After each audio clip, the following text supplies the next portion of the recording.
maar dit was ook nodig geweest om uit te vind wat is my purpose, maar om op hierdie pad te sit om vuurloop te ontdek, om te kan doen wat ek kan doen vandag.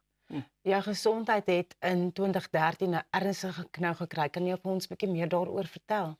Ja, my enkels, jy weet ek spyt gewoonlik dit vat 2-3 dae vir die bloeding om weg te gaan. En daai jaar 2-3 dae word 'n week word 'n paar weke word 'n paar maande. Gaan dokters toe, dokters sê Kobus, jy moet jou enkels vervang, jy moet jou elmboog vervang, dis 'n 2 jaar reis. Ek kon dit either aanvaar of nie aanvaar nie. Maar omdat ek al in 2011 voor die vuur geloop het, weet ek as jy dit kan doen, kan jy enigiets doen. Jy weet jou liggaam is so fantasties gemaak en geskape dat hy weet om homself te genees. En ek het gesê voor ek gaan vervangings gaan ek vir my eers 'n doelwit stel. Jy weet ek sê altyd dis die rede hoekom jy ook 'n vuur loop. Wat is daai rede? Wat is daai intensies agter dit? En ek sit toe vir myself 'n doel om Kilimanjaro te gaan uitklim. En in 2018 toe gaan klim ek hom uit nogal met my krikke. Jy weet ek was nog met my krikke gewees. En soos hulle vandag gesien het ek hier ingestap sonder krikke. Dokter sê laasar vir my, hulle doen 'n 3D scan. Hulle sê Kobus, jou enkels en elmboog is erger as wat dit was in 2017 voor ek gegaan het in 2018. Hoe is dit moontlik dat jy kan loop? Ja. Ek sê dis geloof. Tjoe.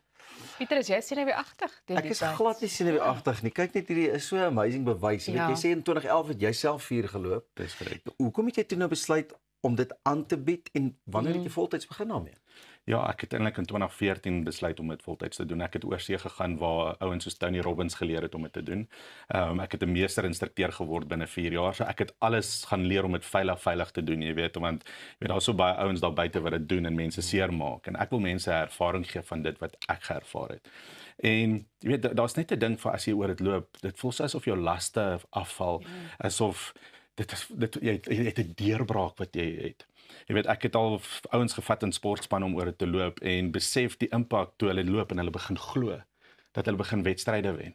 En toe begin ek ouers sien wat deur dit loop en die courage het om uit te reik na hulle kinders toe om weer verhoudinge te bou. En dit het my hoop gegee en gesê weet jy wat, ek het een lewe. En ek wil dit lewe sonder spyt en ek wil 'n verskil maak en jy weet ek onthou op die berg toe ek afkyk en jy ou sê vir my jy weet jy kan niks sien nie, dis donker rondom jou. Kan jy jou volgende tree sien? En dis al wat ek sê, kan ek die volgende persoon 'n impak maak en beter los as wat ek om ontmoet het. Ja. En so nou gaan dit vir my alles oor nalatenskap. So wat is die nalatenskap wat ons los? Ek wil tog by jou uitvind, ons regisseur het van die begin af gesê dat hierdie 'n baie emosionele ding is wat gebeur. Hoe emosioneel is dit? Ek meen, vind jy soms dat mense begin huil sodra hulle dit reg gekry het of dalk voor die tyd?